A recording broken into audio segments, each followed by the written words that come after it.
دوسری بات جو آپ سے عرض کرنی ہے وہ یہ ہے میرے بھائیوں کہ یہ جو ایام چل رہے ہیں ہمارے دیش میں، ہمارے ملک میں، یہ الیکشن کے ایام ہے، ووٹنگ کے ایام ہے۔ تو جو کچھ بھی پورے دیش میں ہو رہا ہے، جس طرح کی باتیں کی جا رہی ہیں، جس طرح کے حالات بنائے جا رہے ہیں، آپ اس سے واقف ہیں۔ اس میں سب سے پہلا کام تو ہمیں اور آپ کو یہ کرنا ہے کہ بالکل خاموش رہنا ہے۔ ہو سکتا ہے شیطان اور یہ شیطانی کارندے، یہ شر پسند عناصر آپ کو مشتعل کریں، آپ کو مشتعل کرنے کی کوشش کریں۔ آپ کو بالکل مشتعل نہیں ہونا ہے، آپ کو صبر کا دامن تھام کے رکھنا ہے۔ اللہ کے نبی صلی اللہ علیہ وسلم سے کہا جاتا تھا، جب بہت شور مچاتا تھا باطل، تو آپ سے کہا جاتا تھا وَأَعْرِضْ عَنِ الْمُشْرِكِينَ، ان مشرکوں پر توجہ ہی نہ دیجئے، ان سے اعراض کریے، اعراض کریے، کیا کون کہتا ہے کہنے دیجئے، خاموش، اعراض کیجئے۔ جو کچھ بھی کہتے ہیں، کرتے ہیں، حالات بناتے ہیں، شیطان چاہتا ہے کہ اس طرح کے حالات بنے، آپ کو صبر سے کام لینا ہے، خاموش رہنا ہے۔ حضرت عمر رضی اللہ تعالیٰ عنہ کا ایک قول ہے کہ امیت الباطل بالصمت عنہ، کہ باطل کو کبھی کبھی خاموش رہ کر مارو، اپنی خاموشی سے مارو۔ ہر مرتبہ جواب دینا ہی جواب نہیں ہوتا ہے، کبھی کبھی خاموشی بھی جواب ہوتی ہے۔ اس لیے آپ سے بھی میں اپنے پورے دیش واسیوں سے کہوں گا، جو بھی انصاف پسند لوگ ہیں، جو بھی اچھی ذہنیت کے لوگ ہیں، جو بھی دل میں انسانیت کا درد رکھتے ہیں، جو بھی اپنے دیش سے محبت رکھتے ہیں، میں سب سے کہوں گا کہ آپ شیطان کے بہکاوے میں نہ آئیں، آپ خاموش رہیں، آپ صبر کریں، اور آپ کا جو کام ہے وہ آپ بھرپور کریں، کہ اللہ نے یہ موقع دیا ہے کہ ہم ایک جمہوری ملک میں ہیں، یہاں اس جمہوریت کا سب سے بڑا حق، ہر شہری کا سب سے بڑا جو حق ہوتا ہے وہ ووٹنگ کا حق ہوتا ہے۔ کھانا، کپڑا، زمین، یہ سب بات کے حقوق ہیں، بات کے حقوق ہیں۔ سب سے بڑا حق جو کسی جمہوری ملک میں کسی شہری کو، کسی دیش واسی کو ملتا ہے، وہ ہوتا ہے ووٹنگ کا حق۔ جس دن آپ اپنے اس ووٹنگ کا حق گنوا دیں گے، اس دن نہ روٹی رہے گی، نہ کپڑا، نہ مکان، کچھ نہیں رہے گا، سب ختم ہو جائے گا۔ اس لیے اپنے اس حق کو پہچانیے، یہ بہت بڑا حق ہے۔ ایک دور یہ تھا کہ بادشاہ ہوا کرتے تھے، انہوں نے جو کہہ دیا سو کہہ دیا، جسے وزیر بنا دیا وہ وزیر بن گیا، جسے اپنا جانشین بنا دیا، ولی عہد بنا دیا وہ ولی عہد بنا دیا۔ عوام کو کچھ نہیں ہوتا تھا، عوام دیکھتی رہتی تھی، بلکہ عوام تو انہیں خدا تسلیم کر کے بیٹھتی تھی۔ کہا بھی آتا تھا کہ یہ سلطان جو ہے وہ ذل اللہ فی الارض ہے، یہ زمین میں اللہ کا سایہ ہے۔ لیکن یہ اللہ کے نبی صلی اللہ علیہ وسلم اور صحابہ کی محنت اور ہمارے اسلاف کی محنت کا نتیجہ یہ ہے کہ پوری دنیا سے یہ فتنہ ختم ہوا، پوری دنیا میں ہر انسان کو آزادی ملی، پوری دنیا میں ہر انسان کو اپنا ایک حق ملا، اور پھر ملک کے ملک آزاد ہوئے، اور آزادی کے بعد ایک نیا نظام آیا، اگرچہ وہ خالص اسلامی نہیں ہے، لیکن کہیں نہ کہیں آپ کو اور ہمیں یہ موقع ملتا ہے یہاں کہ آپ اپنے اسلام کی تبلیغ کر سکیں، آپ اپنے اسلام کو، اپنے دین کو لوگوں کو بتا سکیں۔ تو یہ اسلامی اگر نہیں ہے تو غیر اسلامی بھی نہیں ہے، کیونکہ جمہوریت کی تعریف ہی یہ ہوتی ہے کہ جہاں کسی دین کو کوئی عمل دخل نہ ہو۔ اگر اسلام کو یہاں کی سیاست میں، یہاں کے قانون میں کوئی عمل دخل نہیں ہے تو کسی اور دھرم کو بھی نہیں ہے. یعنی غیر جانبداری. جمہوریت اسی کا نام ہے کہ جمہوریت یا ہمارا ملک، ہمارا اسٹیٹ، ہمارا سنویدھان، ہمارا قانون، ہمارا پارلیمنٹ غیر جانبدار ہوگا. یہاں ہر دھرم کو پریکٹس کرنے کی اجازت ہوگی، ہر دھرم کو عمل کرنے کی اجازت ہوگی، ہر دھرم کو، ہر دھرم کے لوگ کو آگے بڑھنے کی اجازت ہوگی. اسی کا نام جمہوریت ہے. تو یہ جمہوریت بھی اس دور میں گویا ایک نعمت ہے، اس کو سمجھیے. اور اس نعمت کا صحیح استعمال اسی وقت ہو سکتا ہے، اس کا شکر اسی وقت ادا ہو سکتا ہے جب ہم اور آپ اپنی ووٹنگ کا استعمال کریں. یہ اس کی گویا بنیاد ہے. جس دن آپ نے اس حق کو گنوا دیا اس دن یہ جمہوریت ختم ہو جائے گی. تو یہ آپ کا میرا حق ہے. اس لیے کوشش کیجئے کہ ہر حال میں جو جہاں ہے، جس کی ووٹنگ جہاں ہے، وہ وہاں ووٹ کرے، ہر حال میں کرے. کوئی بھی کام ہو تو اسے آگے پیچھے کریے، کوئی سفر ہے تو اسے پیچھے کریے، اسے آگے کریے. کوئی بھی سفر ہے، چاہے وہ اللہ کے راستے میں جا رہے ہوں، چاہے وہ تعلیمی سفر ہو، چاہے وہ گاؤں جا رہے ہوں، چاہے وہ شادی بیاہ کا ہو، کچھ بھی ہو، اسے آگے پیچھے کریے اور اپنا ووٹ دیجئے. یہ آپ کا حق ہے. کم سے کم آپ یہ طے کر لیجئے کہ ہماری بستیوں میں، ہمارے محلوں میں 100% ووٹنگ ہوگی. اور یہ اس دور میں ممکن ہے، ایسا نہیں ہے کہ ممکن ہے. ناندیڑ میں 100% ایک بوتھ ہے جہاں مسلمان ہیں، وہاں 100%، 99% بھی نہیں، 100% ووٹنگ ہوئی ہے. ناندیڑ میں مسلمانوں نے کی ہے. تو اب آپ سوچئے، تو یہ بھیونڈی ایسا ہونا چاہیے کہ یہاں 100% ووٹنگ پڑی ہے. ایک مثال قائم کیجئے آپ پورے دیش میں، لوگوں کو پتا چلے کہ ہم ووٹ دینے والے ہیں. کوئی بھی کام ہو تو اسے آگے آپ پیچھے کریے. مستورات کو لے جائیے، جو ہمارے بزرگ ہیں، ہماری مائیں بزرگ ہیں، باپ بزرگ ہیں، انہیں لے جائیے. ویل چیئر پہ لے جانا ہو تو لے جائیے، لیکن کروائیے حق کا استعمال. کسی کو مت چھوڑیے. یہ نہیں کہ عورتیں نہیں جائیں گی، ابھی نہیں جاتے. نہیں، جانا ہے، سب کو جانا ہے. یہ گویا فرض کے درجے میں اس دن آپ پر ضروری ہے کہ آپ اپنا حق استعمال کریں. ایک بات، پہلے تو آپ کو ہر حال میں اپنے حق کو استعمال کرنا ہے.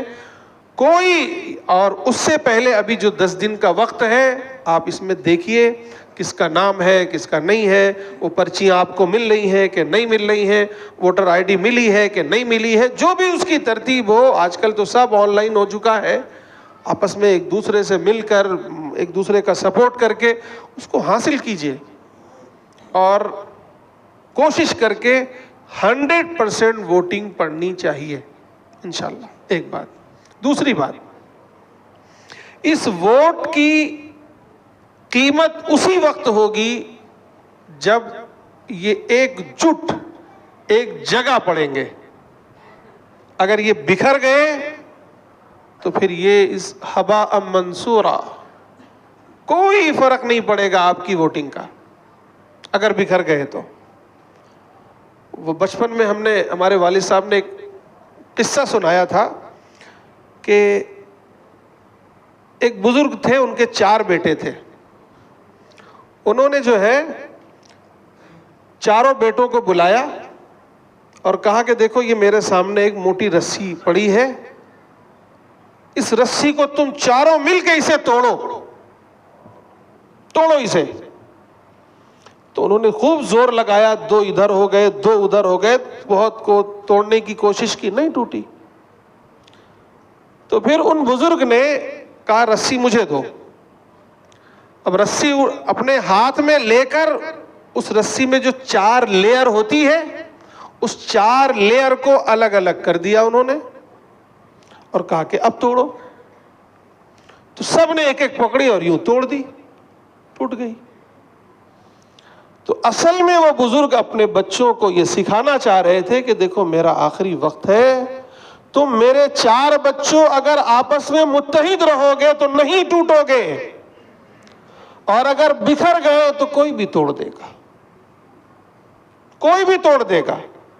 میرے بھائیوں, ہم اور آپ اگر متحد ہو گئے تو پھر نہیں ٹوٹیں گے, کوئی نہیں توڑ سکتا. سیسا پلائی ہوئی دیوار بن جائیے, کوئی نہیں توڑ سکتا آپ کو, لیکن آپ بکھر گئے تو ٹوٹے, پہلے سے ٹوٹے پڑے ہیں. آپ کی ہوا اکھڑ جائے گی, آپ کی کوئی قیمت نہیں رہے گی, آپ کی اس ایک ووٹ کی کوئی قیمت نہیں رہے گی اگر آپ نے یوں بکھیر دیے تو. ہر محلے کے لوگ, ہر مسجد کے ارد گرد کے رہنے والے لوگ, ہر بستی کے لوگ آپس میں مشورہ کریں. میں نہیں کہتا آپ کس کو دیں, میں کسی کی نہ حمایت کرتا ہوں نہ کسی کی مخالفت کرتا ہوں. میں یہ صرف کہنا چاہتا ہوں کہ آپ اپنے شہر کے لیے, اپنے دیش کے لیے, اپنے لیے جس کو مفید سمجھتے ہیں آپ اس کو ووٹ دیجئے, لیکن ایک جٹ ہو کر دیجئے. ہمارے یہاں تو عجیب معاملہ ہے, ایک گھر میں اگر 10 لوگ ہیں تو پتہ چلا بیٹوں نے کسی اور کو دیا ہے, ابا جان نے کسی اور کو دیا ہے, مستورات نے کسی اور کو دیا ہے, نوجوانوں نے کسی اور کو دیا ہے. کیا فائدہ ہے ایسے ووٹ کا؟ بکھیر دیجئے آپ, کیا فائدہ؟ اس آپ کے ووٹ کی قیمت اسی وقت بڑھے گی جب آپ ایک جٹ ہو کر ایک جگہ ووٹ ڈالیں گے. اور اسلام ہمیں کچھ بنیادیں دیتا ہے سیاست کی. اسلام ہمیں سکھاتا ہے کہ جہاں انصاف ہو ان کے ساتھ کھڑے ہو, جہاں ناانصافی ہو کسی کے ساتھ بھی ہو, کسی غیر کے ساتھ بھی ہو ناانصافی, تو وہاں تمہیں نہیں کھڑا ہونا ہے. جہاں انصاف کی بات ہو, جہاں انصاف ہو وہاں تمہیں کھڑا ہونا ہے. جہاں نفرت کی بات ہو وہاں نہیں جانا ہے, جہاں محبت کی بات ہو وہاں کھڑا ہونا ہے. جہاں دیش کو بانٹنے کی بات ہو وہاں آپ کو نہیں کھڑا ہونا ہے, جہاں دیش کو متحد کرنے کی بات ہے وہاں کھڑا ہونا ہے. جہاں لوگوں میں بھائی چارہ اور محبت اور امن کی بات کہی جائے وہاں کھڑا ہونا ہے آپ کو. جہاں لوگوں کو بانٹا جا رہا ہو وہاں نہیں جانا ہے آپ کو. یہ اسلام ہمیں بنیادیں دیتا ہے. ہر کسی کے ساتھ انصاف کرنا ہے, اور یہ ہمیں اپنے عمل سے لوگوں کے سامنے ثابت کرنا ہے.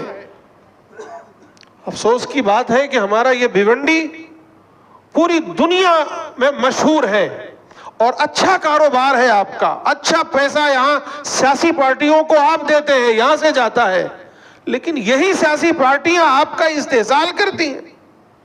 یہاں کی گلیاں دیکھ لیجئے, یہاں کے روڈ دیکھ لیجئے, یہاں کے حالات دیکھ لیجئے, کیا ہے؟ کچھ بھی صحیح پوچھا جائے تو کچھ بھی کام نہیں ہوا ہے ابھی تک.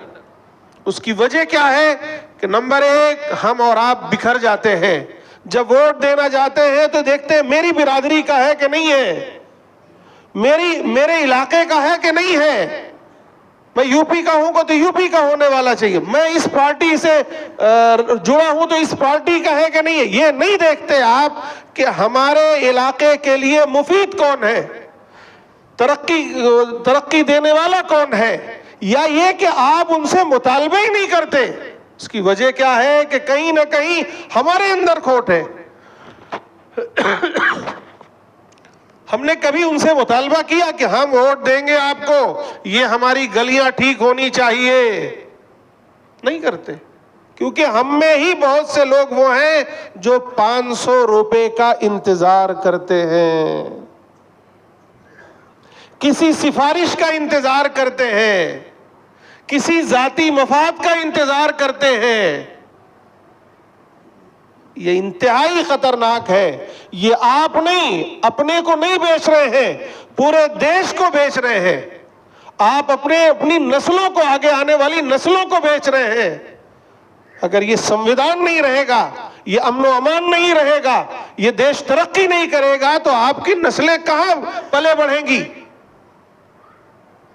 میرے بھائیوں، یہ سب چھوڑیے اور ایسے لوگوں پر نظر رکھیے۔ اگر کچھ ایسے لوگ مل جائیں جو پیسے لے کر ووٹ دیتے ہیں، ذاتی مفادات میں کسی کو ووٹ دیتے ہیں، یا کسی اور کے لیے یہ ایجنٹ بن کے کھڑے ہوئے ہیں، تو ایسے لوگوں کی نشاندہی کریے، ان کا بائیکاٹ کریے سماج سے۔ پکڑیے ان کو، یہ چور ہیں، اچکے ہیں، یہ قوم کے لٹیرے ہیں، پکڑیے ان کو، یہ ایسے لٹیروں کو سماج سے باہر کریے۔ ہم اپنے دیش کی ترقی چاہتے ہیں کہ ہم سب مل کر دیش کی ترقی کے لیے ووٹ دیں گے، محبت و بھائی چارے کے لیے ووٹ دیں گے، انصاف کے لیے ووٹ دیں گے، ہم اپنے سنویدھان کے لیے ووٹ دیں گے۔ ہم پیسوں کے محتاج نہیں ہیں۔ یہی سیاسی پارٹیاں آپ سے پیسے لے کر آپ کے چند لوگوں کو بانٹ دیتی ہیں، اور آپ بک جاتے ہیں، ہمارے لوگ بک جاتے ہیں۔ یہ انتہائی خطرناک ہے میرے بھائیوں۔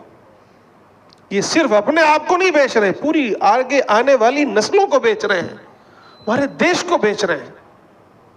توجہ دیجئے میرے بھائیوں۔ خیر، وقت ختم ہوا۔ دو باتیں آج میں نے آپ کے سامنے رکھی۔ نمبر ایک تو یہ کہ دیکھیے، یہ حج کے ایام چل رہے ہیں، جو لوگ بعد میں آئے ہوں میری بات سن لیں کہ یہ حج کے ایام چل رہے ہیں۔ جن لوگوں پر حج فرض ہو چکا ہے کہ اللہ نے اتنی وسعت دی ہے، اتنا مال دیا ہے، اتنی طاقت دی ہے کہ وہ حج بیت اللہ جا سکتے ہیں اور آ سکتے ہیں، تو ان پر حج فرض ہے، انہیں فوراً نیت کرنا چاہیے اور جانا چاہیے۔ حج کمیٹی کا انتظار نہ کریں آپ، ٹور وغیرہ، بہت سے ٹورز وغیرہ ہیں، لے جاتے ہیں، جائیے۔ حج فرض ہو چکا ہے، کیونکہ اگلا سال ملے نہ ملے۔ اور میں نے حدیث سنائی کہ اگر کوئی شخص ایسا ہے کہ اس پر حج فرض ہو چکا ہے اور پھر وہ حج نہ کرے، کوئی عذر بھی نہ ہو، تو پھر اس کے ایمان کی کوئی گارنٹی نہیں ہے۔ وہ مرے تو یا تو یہودی ہو کر مرے یا نصرانی ہو کر مرے، کوئی فرق نہیں پڑتا اللہ کو۔ اس لیے حج کی نیت کیجئے۔ اور اس سال نہ بھی فرض ہوا ہے تو سب لوگ چلیے حج کی نیت کرتے ہیں اور دعا کرتے ہیں کہ اللہ تعالی ہم سب کو حج بیت اللہ کی توفیق نصیب فرمائے، آمین۔ اور نمبر دو، یہ الیکشن کے ایام ہیں، حالات کچھ بھی ہو، آپ کو صبر سے کام لینا ہے، شانتی بنا کے رکھنا ہے، پیس قائم کر رکھنا ہے، آپ کو بالکل مشتعل نہیں ہونے دینا ہے، اپنے نوجوانوں کو ہر حال میں امن و امان باقی رکھنا ہے۔ کوئی کچھ بھی کہنے دیجئے، آپ کے پاس سب سے بڑا ہتھیار ہے ووٹ۔ کسی کو بھی آپ کو جواب دینا ہے تو ووٹ سے جواب دیجئے۔ تو ہر شخص، ہر بندہ، ہر بندی ووٹ دے۔ آپ اپنے گھروں میں تاکید کر دیجئے، کوئی شخص ہر جگہ، کہ کوئی شخص ادھر ادھر سفر میں نہیں جائے گا، یہاں وہاں نہیں جائے گا، کوئی سوئے گا نہیں۔ بہت سے لوگ ہیں تو سو جاتے ہیں، پتہ چلا کہ ووٹنگ کا ٹائم ختم ہو گیا، اب رات بھر جاگے ہیں تو کیا ہوگا؟